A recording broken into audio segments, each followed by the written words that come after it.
Okay, so we've been discussing in the last few shiurim about the halal, the void that was created within the infinite through the process of tzimtzum. And the Otzros Chaim goes on to say that this halal, the void, was spherical.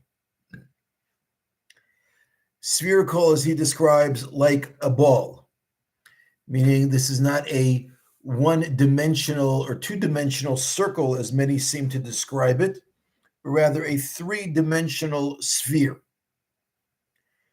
And the Biyam Darkecho goes on to explain that since we're talking about the infinite, we can't possibly really mean a sphere, because you can't have a empty sphere within infinite. It doesn't make any sense. But rather, and also as we've discussed many times, when we speak about these Kabbalistic concepts, we are not referring to any sorts of geometric or geographic concepts. But the idea of referring to the void as a sphere, as opposed to, let's say, for example, a cube, is that there are no corners. And as he explains, that if you're within a sphere, you can keep on walking and walking forever without ever coming to anything that's going to stop you within the sphere. There's no ends and there are no corners. There are no limitations that one can see or experience within a sphere. And because you don't experience the end when you're in a sphere, so therefore one can have the impression that the sphere is everything. And the concept is that when we are within the void that was created by the process of tzimtzum, we can be experiencing the perception that there is nothing else other than that which is within the realm of our experience. And that which we experience and the realm within which we live, we can assume, wrongly, but that's the assumption we can have, is that is everything. And that's why the Otzros Chaim continues on to explain that the concept of the void being a sphere is the fact that everything is identical within a sphere. There's no distinctions. There's no up or down. It's all completely equal. There's no beginnings and no ends. And therefore, as we said, anybody who's within that can assume that he is experiencing the totality of existence and miss out on the idea that there's something outside and beyond the existence that he is experiencing. He goes on to say in a footnote that even though somebody who's within that void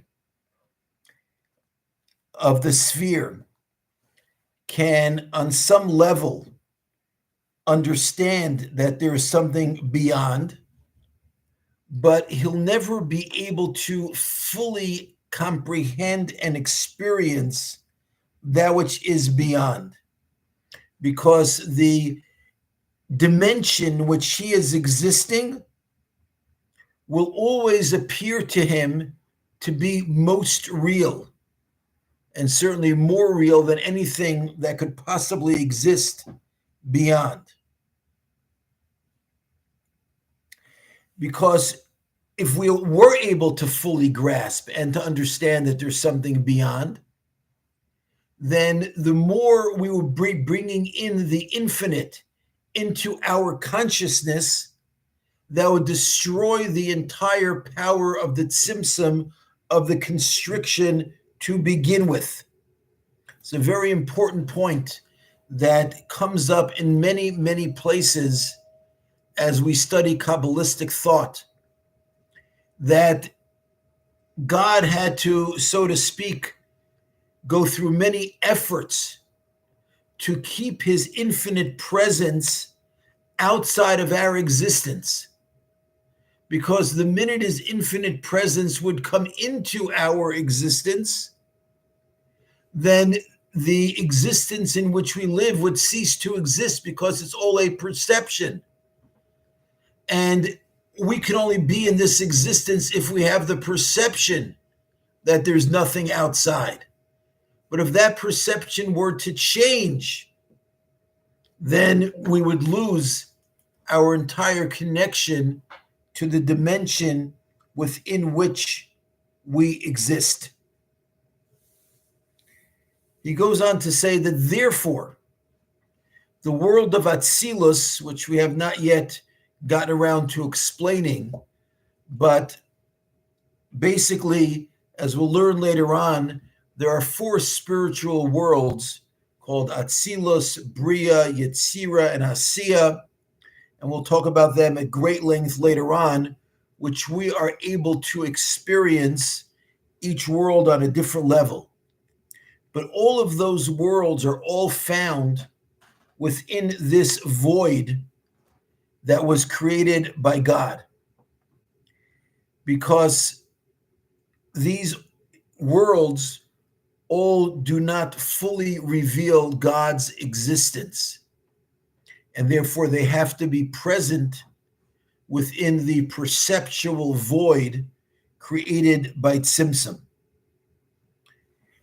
And beyond that, that the whole concept of there being different worlds, different anything, can only be true within the void.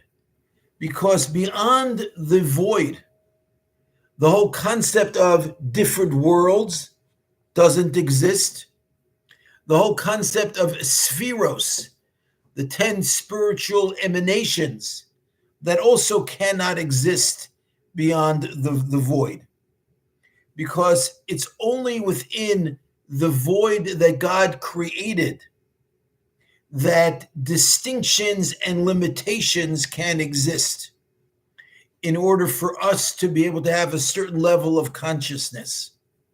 But outside of the tzimtzum, everything is simple, everything is even, and there are no boundaries and delineations whatsoever. Thank you very much for listening. Have a very good evening.